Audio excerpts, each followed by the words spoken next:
Today we're going to talk about what's the difference between offshore foul weather gear, inshore foul weather gear, and coastal foul weather gear. So an inshore is just really simple, that it's going to be, make sure that it's a waterproof fabric, it's all taped seams. And what you'll do in your inshore jackets, the Helly Hansen is probably the most popular one that you see around. And it is going to be just a regular jacket. One thing it will have is a hood. Most of them are roll-away hoods. They'll have some pockets. But the main thing here is that they are absolutely waterproof.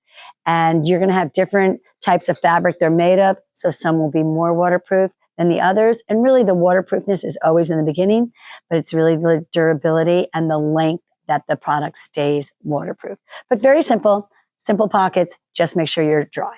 Once you get to a coastal, it's going to be a little bit different.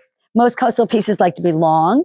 You're going to have some more pockets. So this one here has cargo pockets. I'm just going to put it on the rack so I can show you.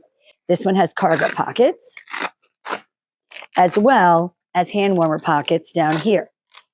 This one has hand warmer pockets up at the chest, which is more of an offshore version, but Helly's decided here that they're going to encompass that as well. The real difference that you're going to see is in your hoods. So if you are just doing coastal, you're going to have, your hood is going to be fluorescent, but it's probably not going to have a lot of different adjustments in it. And I will say right now, and you will hear me repeat this all the time, that whenever you are on a boat and you do have a jacket that has a hood out, please keep your hood out. All hoods are fluorescent for a reason, because that, if you do go overboard, that is really the only thing that people are going to see. So with this coastal jacket, you will see that the collar is going to come up approximately right here at your mouth level. And it's very comfortable, and it serves a purpose. You're going to have some waves that might come in. You will also probably have a liner in on the hood here. So in a coastal, you'll just sort of have more, the cuffs will just tighten up.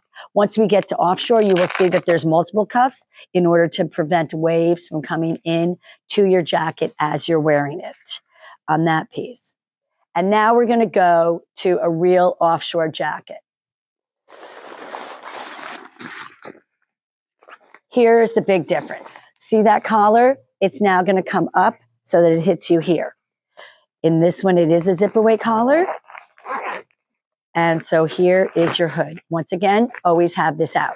When you look at this, it's got an adjustment on the hood.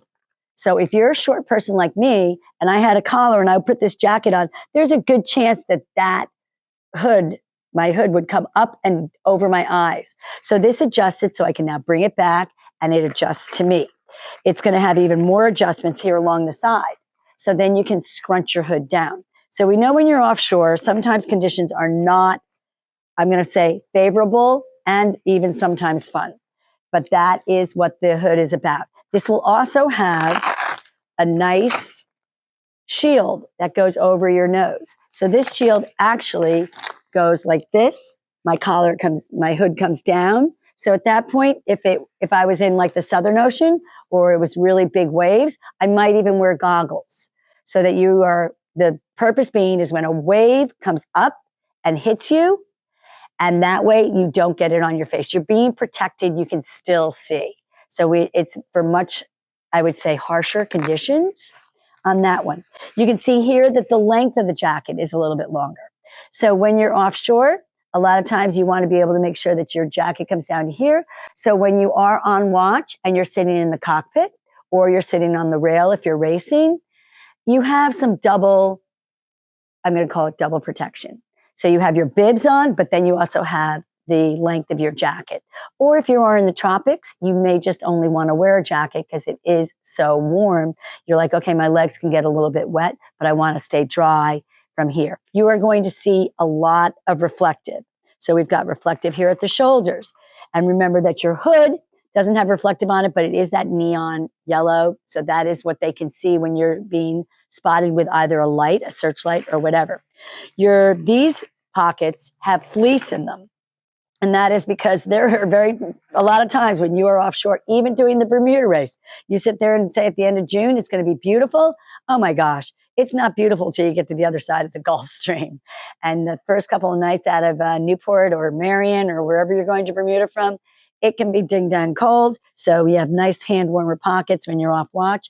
You also have hand warmer pockets up at your chest level. And these two will have fleece in them. Here it is. It comes out a little bit.